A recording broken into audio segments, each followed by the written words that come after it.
আমাদের যেহেতু গার্জিয়ানরা আসছে সেই সুবাদে আমি সাহস করে আসছি, 2-4টা কথা বলার মতন এখানে অবস্থান তৈরি হয়েছে। আমি চাই না আমাদেরকে আর এইভাবে এখানে ডাকা হোক। আমাদের ন্যায্য দাবিগুলি, আমাদের প্রাপ্য দাবিগুলি, এটাই আমরা শুধু চাওয়া, অন্য কোনো কিছু চাওয়া না। আমরা আমার চাকরির জীবনে ময়মনসিংহ কেওয়াটখালী থাকা অবস্থা একবার টিবিল পাইছিলাম, কিন্তু আজকে 25 বছরের ভিতরে আমি টিবিল পাই নাই। আমার দুনিয়ার ব্যক্তি যারা আছে আমার মনে হয় না এরা পাইছে। তাইলে প্রতি বছরে টিবিল গুলি কোথায় যায়? বাজেট তো প্রতি বছরই হয়। আমাদের এই যে ন্যায্য অধিকারটা থেকে কেন বঞ্চিত আমরা? আমি চাই পাশাপাশি এই টিবিলটা জোরালো ভাবে যেন এই টিবিলটার জন্য অন্তত ব্যবস্থা করা হয়। এবং আমরা যারা এখানে আছি, আমাদের যে ইউনিফর্মগুলি দেওয়া হয়, ইউনিফর্মগুলি গুণগত মানের ইউনিফর্ম না। আমরা ইউনিফর্মগুলি শুধু নামে দেওয়া হয়, 10 দিন ব্যবহার করার পরে এটি ইউনিফর্ম পরার উপযোগী থাকে না। কিন্তু যাই হোক, এখানে সংক্ষিপ্ত বক্তব্য রাখার জন্য আসতেছে বারবারে, আরো বলা ছিল, আজকে বললাম না। আর সবাই ভালো থাকেন, সুস্থ থাকেন। আবারও আমি সবাইকে সালাম জানিয়ে আমার বক্তব্য এখানে শেষ করছি। আল্লাহ হাফেজ, আসসালামু আলাইকুম।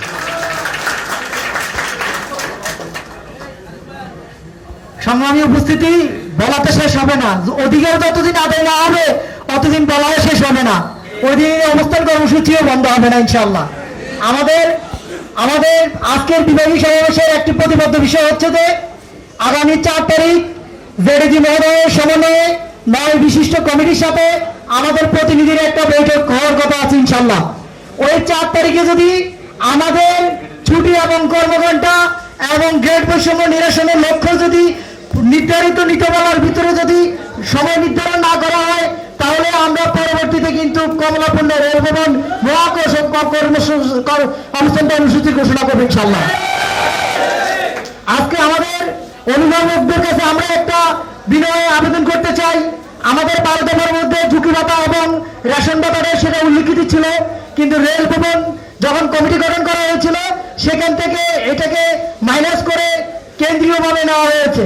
কেন্দ্রীয়ভাবে বলতে শ্রমিক ঐক্য জোটের প্যানেলে কিছু দাবি দেওয়া আছে, সেটাকে ওইখানে মাইনাস করে রেখে দেওয়া হয়েছিল, কিন্তু আমাদের ওই মূল দাবির ভিতরে সেটাকে অন্তর্ভুক্ত করা হয় নাই।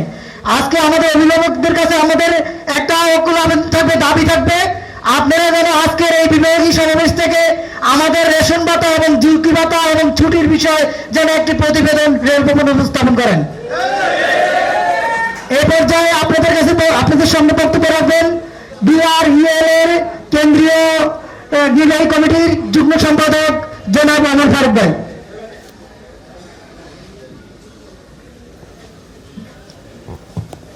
বিসমিল্লাহির রহমানির রহিম। বাংলাদেশের প্রকৌশল বিভাগ কর্মচারীদের অ্যাসোসিয়েশন আজকের এই বিভাগীয় সমাবেশে উপস্থিত আছেন আমাদের সম্মানিত ডিএন1 স্যার এবং ডিএন2 স্যার সহ একান্ত প্রিয় সামনে আমার মেহনতি শ্রমিক ভাইয়ের, আসসালামু আলাইকুম।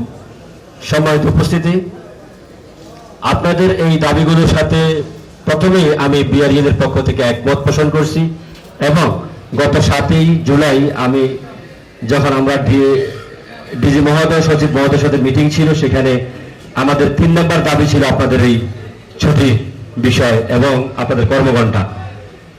সম্মানিত উপস্থিতি, আমি স্যারদেরকে অবগত করতে চাই, আসলে স্যার আপনারা অত্যন্ত ব্যস্ত মানুষ, কিন্তু এই কথা না বললেই নয় স্যার। আমাদের শ্রমিকরাও তো স্যার আপনাদের পাশে থেকে এই রেলকে এগিয়ে নিয়ে যাচ্ছে, কিন্তু এই শ্রমিকদের কাজের জন্য আপনারা কতটুকু সময় ব্যয় করেছেন স্যার? এটা আমরা আজকে শ্রমিকদের সামনে রেখেই প্রশ্ন রাখতে চাই আপনাদের কাছে। সম্মানিত উপস্থিতি, আমি শুধু একটি কথা বলেই আমার কথা শেষ করব। সেই কথাটি হচ্ছে, আগামী 4 তারিখ একটা মিটিং দিয়েছেন 9 সদস্য বিশিষ্ট কমিটি দিয়ে। আমি আগামী 7 দিনের ভিতরে অনুরোধ জানাবো, যারা এর সাথে সংশ্লিষ্ট কর্মকর্তা রয়েছেন তারা আগামী দিনগুলোতে, বিশেষ করে ছুটির বিষয়টি, আমি মেকানিক্যাল ডিপার্টমেন্টে আছি, মেকানিক্যাল আমাদের একজন লোকোমাস্টার, একজন সহকারী লোকোমাস্টার 8 ঘন্টা ডিউটিতে উনি মাইলেজ পেয়ে থাকেন। 8 ঘন্টার পরবর্তী যখন যায় তিনি মাইলেজ পেয়ে থাকেন এবং ওনার হলিডে মাইলেজ আদার্স মাইলেজও পেয়ে থাকেন। উনি দেখেন কত নির্মম এবং অমানবিক বলা চলে। আমাদের যারা ওয়েমেন ভাইয়েরা, বিশেষ করে গেট কিপার, আরো যারা আদার্স আছে, এই পর্যায়ের এই শ্রেণীর এই প্রান্তিক জনগোষ্ঠীকে আমাদের রেল প্রশাসন আরো নিম্ন শ্রেণীতে নামিয়ে দিয়েছে।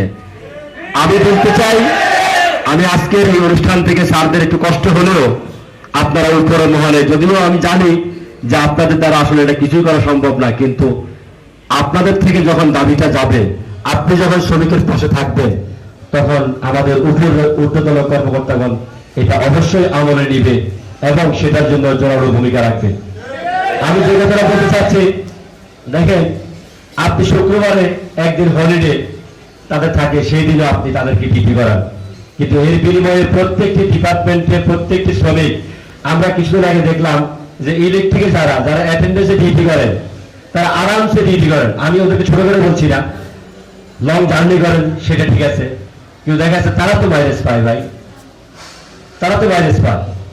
আমাদের এলিমেরা, আমি যদি শ্রমিক নেতৃবৃন্দ হিসেবে কাজ করি, সেক্ষেত্রে আমি সবার কথাই বলতে হবে। আমাদের এলিমেরা মাইলেজ পায়। এরপরে কিছুদিন আগে শুনলাম ইলেকট্রিক যারা ডিউটি করে তাদেরও নাকি মাইলেজের জন্য ফাইল হাইকোর্টে আছে।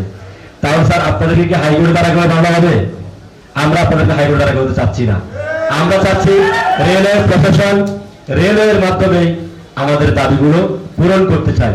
বিশেষ করে আগামী 7 দিনের ভিতরে যারা এই কমিটিতে আছেন, তারা একটি মাত্র দাবি, আমি এখানে এক দফা একটা ঘোষণা দিয়েছিলাম যে অন্তত ছুটির বিষয়টা আপনারা ইচ্ছে করতে পারবেন।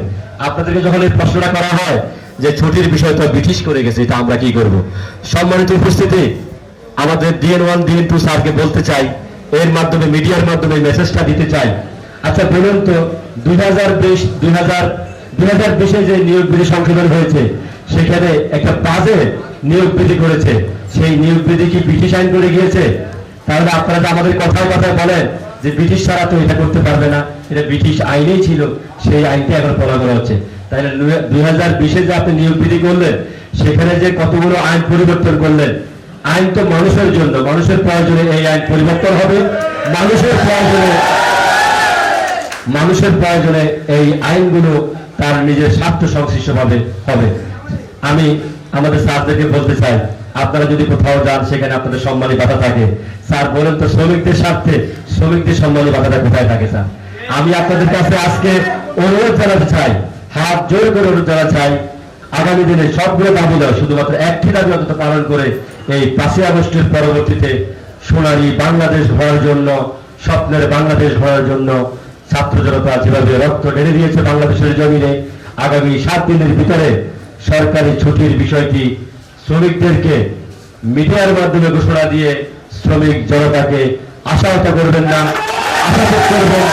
আমি শুধুমাত্র 12টি দফা নয়, 1টি দফার কথাই আপনাদের কাছে আবদার করলাম বিএলওদের পক্ষ থেকে। আর সর্বশেষ যে কথাটা বলতে চাই, আমরা যারা এখানে এসেছি, সামান্য কিছু অনাকাঙ্ক্ষিত ঘটনা ঘটেছে, আমি শ্রমিক ভাইদেরকে অনুরোধ জানাবো, আপনারা কেউ এটা মনে রাখবেন না। আমরা ভাই ভাই হিসেবে আগামী দিনগুলোতে সকল শ্রমিক নেতৃবৃন্দকে নিয়ে আপনাদের পাশে থাকবো ইনশাআল্লাহ। শ্রমিক দল বলেন, বিআরএল বলেন, সকলকে একসাথে সাথে নিয়ে পথ চলবো। আমাদের যারা কর্মকর্তা আছেন তাদেরকে আমরা যথেষ্ট সম্মান করি এবং তাদেরকে সম্মানের জায়গায় রেখেই আমরা আমাদের দাবিগুলো আদায় করতে চাই। কোনো হঠকারী সিদ্ধান্তের মাধ্যমে নয়, কোনো উগ্রবাদী সিদ্ধান্তের মাধ্যমে নয়। জয় হোক মানুষের, জয় হোক শ্রমিক জনতার। আসসালামু আলাইকুম রহমতুল্লাহি ওয়া বারাকাতুহু। এই পর্যায়ে আমি অনুরোধ জানাচ্ছি আমাদের মাঝে আমাদের সম্মানিত প্রধান অতিথি, আমাদের আজকের এই অভিভাবক, আমাদের DN1 স্যার, অত্যন্ত ব্যস্ততার মাঝে ডিআরএম স্যার আমাদেরকে এখানে পাশে পাঠিয়েছেন এবং ডিআরএম স্যার বলেছেন আমার কথাই DN1 এর কথা, আমি আপনাদের সমস্ত দাবির সাথে একমত। আমাদের আজকের স্মারকলিপি স্যার বলছে কিছুক্ষণের মধ্যেই ডিজি মহোদয় দপ্তরে পাঠিয়ে দিবেন। DN1 স্যারকে আমি সংক্ষিপ্ত আকারে আমাদের উদ্দেশ্যে আশা এবং আশার বাণী শুনিয়ে কিছু আমাদেরকে বলে যাবেন। আজকের এই অনুষ্ঠানের সম্মানিত প্রধান অতিথি জনাব DN1 স্যারকে অনুরোধ জানাচ্ছি আমাদের উদ্দেশ্যে বক্তব্য পেশ করার জন্য।